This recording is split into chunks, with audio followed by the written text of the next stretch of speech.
My best friend and I had been inseparable since we were kids growing up on the same street. We went through every stage of life together, from riding bikes around the neighborhood to dealing with the awkwardness of puberty, and finally making it to our senior year of high school. It was towards the end of that senior year when my friend started dating a new girl who had just transferred to our school. The three of us hit it off right away and became an inseparable trio. She was smart, funny, and shared our offbeat sense of humor perfectly. After graduation, she got accepted to a university several states away. My friend and I were bummed she'd be leaving, but promised to come visit her as soon as we could. True to our word, that fall we planned a weekend road trip to her college town. She gave us extremely detailed directions, explaining the drive should take almost exactly 3 hours each way. With a bag packed and my beat-up car filled with gas, we set out bright and early one Friday morning, ready for our adventure. The first part of the drive was smooth sailing, but then we switched over to the back roads she had mapped out, and that's when things started getting strange. At some point, we entered these woods that just seemed to go on forever. I don't recall exactly when the woods started, but I vividly remember traveling through them for what felt like an hour or more. By the time we finally emerged from the woods, well over 3 hours had passed since leaving, closer to 4.5 hours in total. We hadn't gotten lost or hit any major traffic, but that stretch through the woods had taken much longer than expected. We were just happy to finally arrive and didn't think too much of the delay. The drive back home was a little over 3 hours, which struck us as a bit odd after the lengthy trip there, but we brushed it off at the time. It wasn't until our next visit that we realized something truly strange had occurred. The first part of the drive was smooth sailing down the interstate, but then we switched over to the back road she had mapped out, and that's when things started getting strange. At first, the 2-lane roads winded pleasantly through some small rural towns. We stopped for a stretch and snacks at one point. As we got back on the road, the scenery changed. The towns disappeared and we found ourselves driving through endless stretches of dense forest on either side of us. I don't know exactly when we entered those woods, but after a little while I started to get an uneasy feeling. The tree-lined road seemed to go on and on without any turns or breaks. Every so often I'd check the map and our progress, but the miles were crawling by. "Are you sure we're going the right way?" I asked my friend in the passenger seat. He double-checked the directions and assured me we were on course. Yet hour after hour passed in that wooded maze. At times the trees pressed so close I couldn't see more than 20 feet off the road. While the day had started bright, the woods were so thick that the sky dimmed to more of a perpetual dusk. An eerie quiet set in with just the hum of the engine breaking the silence. My unease turned to a feeling of being completely lost and untethered from the regular world. I couldn't shake the dark thought that if we broke down out here, no one might find us for a very long time. I stepped harder on the gas, just wanting to finally escape these woods. At long last, we finally burst through the tree line. I sucked in a breath at the sudden transition back into warm, open daylight and civilization again. According to the clock, we had been driving a straight 4.5 hours, already an hour and a half past the estimated trip time she had given. Again, we didn't get lost or hit any traffic jams. There was no logical explanation for why those wooded back roads had taken so much longer to traverse. I chalked it up to my friend underestimating the distance or something inexplicable happening with time itself back there among the trees. In any case, we were just relieved to make it to her college town, albeit quite late. The return trip home a few days later played out similarly. A normal 3-hour highway drive until we transferred to her mapped backroad route, at which point the journey seemed to uncannily stretch on and on through those same dense forests. By the time we made it back, I was utterly perplexed and disconcerted by the experience. On future visits, I insisted we take more major roadways and highways to avoid those bizarre wooded areas entirely. My friend thought I was overreacting, but obliged my request to bypass her original directions. Sure enough, taking the highway routes, we were able to make the trip in the quoted 3 hours each way without issue. But I could never shake the feeling that something strange and untapped had occurred during our original journeys through that wooded oblivion. Was it a space-time anomaly or just my imagination playing tricks? I've never been able to explain what happened on that journey or where we really traveled through during those mysterious hours passing through the woods. It remains one of those bizarre, unexplained experiences that still makes me wonder all these years later.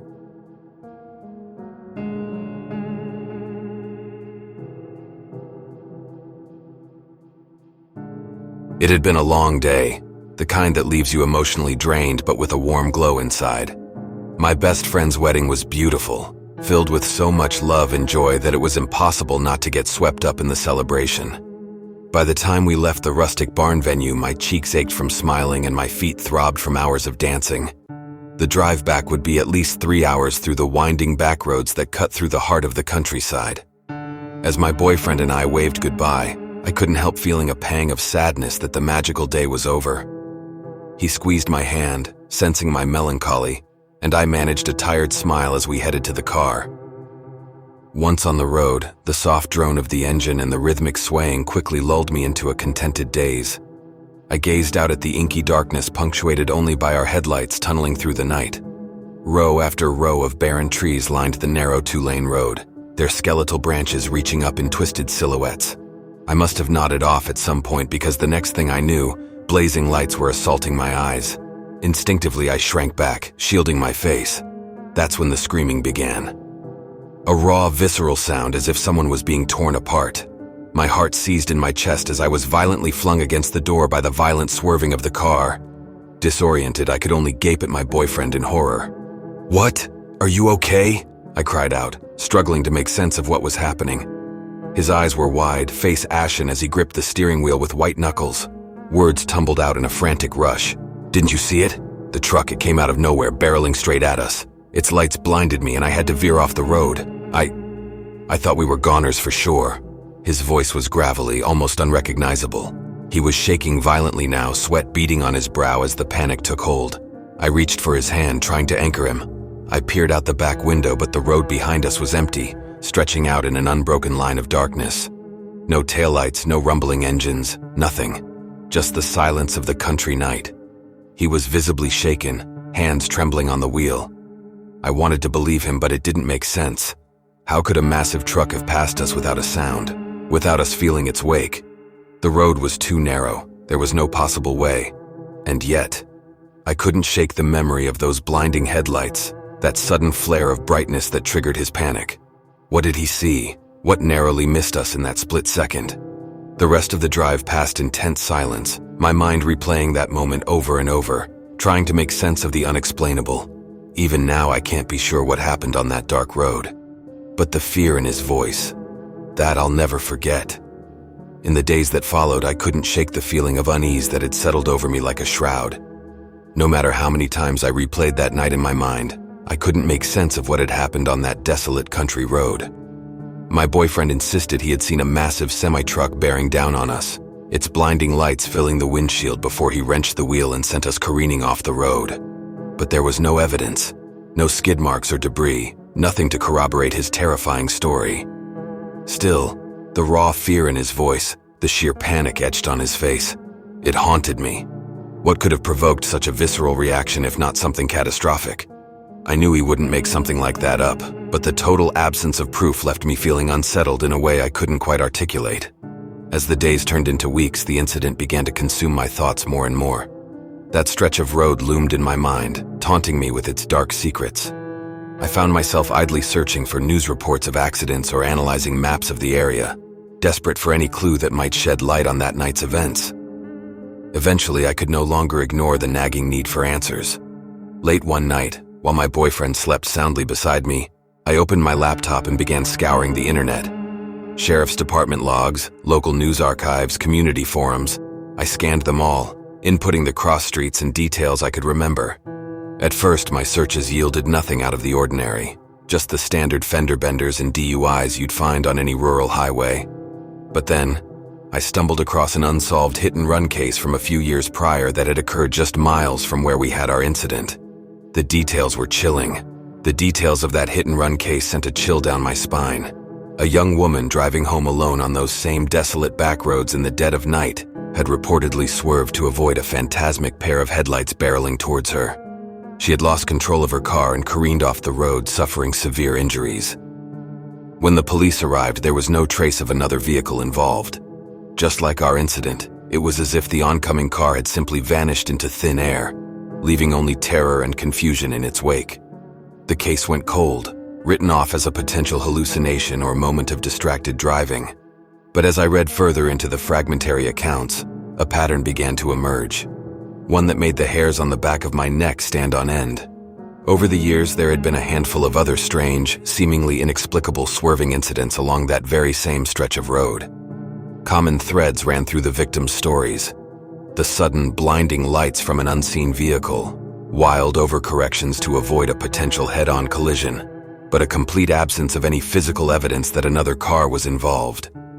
My heart was pounding as I pieced together the disparate reports, printouts, and maps strewn haphazardly around me. Was there something more sinister at play here? Something that went beyond simple pranks or imagination? A legendary road ghost that had plagued these remote country byways for decades? I had initially set out seeking rational explanations, a way to put my lingering unease about that dreadful night to rest. But the deeper I delved, the more an icy sense of dread took root in the pit of my stomach. If these stories were to be believed, we had narrowly avoided becoming the latest victims of whatever malevolent force lurked along that road. A silent stalker striking from the shadows. The thought made me shudder. Whatever we had crossed paths with out there in the dark road didn't hurt us, and we came out fine, miraculously still alive. In the stillness, I offered up a silent prayer of thanks that we had made it home safe from the clutches of that desolate road.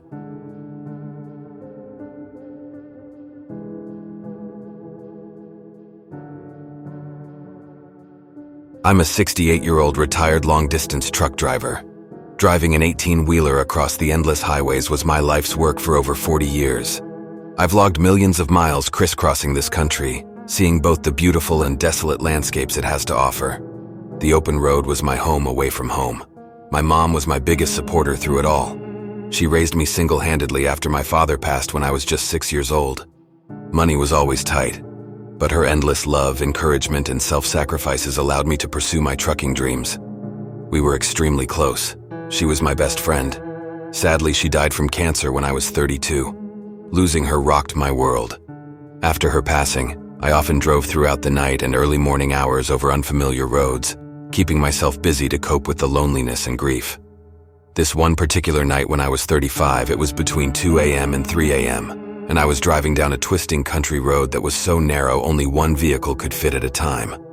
If two vehicles met from different directions, one would have to pull off the road to let the other pass. The road was empty save for me. On the right side of the road there was thick woodland, and on the left open fields and a lake. There were no streetlights. The only light came from my truck and the moon. It was pretty lonely. The night was like a big dark blanket covering the lonely road. I held onto the steering wheel tight as my car zoomed through the darkness. The lines on the road were all blurry in my side vision. The radio was crackling with static, but I could barely hear it over the loud engine noise. I was pushing the gas pedal harder, ignoring the speed limit signs flying past me. I felt a bit uneasy, but I just shrugged it off as my mind playing tricks on me. Those weird shapes in the shadows? Nah, just my imagination running wild. That's when it happened. Cold hands gripped my shoulders like a tight clamp, and a raspy whisper came right into my ear, so close I could feel the warm breath on my neck. Someone said my name in a creepy way. I panicked and jerked the steering wheel, making the car swerve wildly. My heart was racing as I looked behind me, but there was nobody there, just some mist coming in through the window. I recognized the voice. It belonged to my mother, who had passed away a few years previously. Naturally, this spooked me, and I instinctively hit the brakes. Seconds later, my headlights lit up a pile of 3 crashed cars that took up the entire road. I stopped just short of the wreckage. Metals bent and broken glass sparkled under the bright light. I stopped just in time, barely avoiding crashing into the huge mess of wrecked cars. If I had waited even a moment longer, I would have smashed right into them, probably getting seriously hurt. I looked around in shock. The occupants in the crashed cars were all severely injured, and I was able to get emergency help. When the ambulance showed up, I felt a huge weight lift off my shoulders. It was crazy, but nobody was seriously hurt, even though the crash looked really bad. The people involved were banged up and scared, but they got help fast. I watched them being taken away in ambulances, feeling grateful that things weren't worse. Even though the cars were wrecked, at least everyone was okay. There's a number of explanations for what I heard and felt, but I truly believe it was my mother giving me a warning. I was confused and shaken by the experience, but deep down I knew it was not just a mere coincidence. My mom had protected me that night, and I've always felt that she continues to watch over me even after all these years.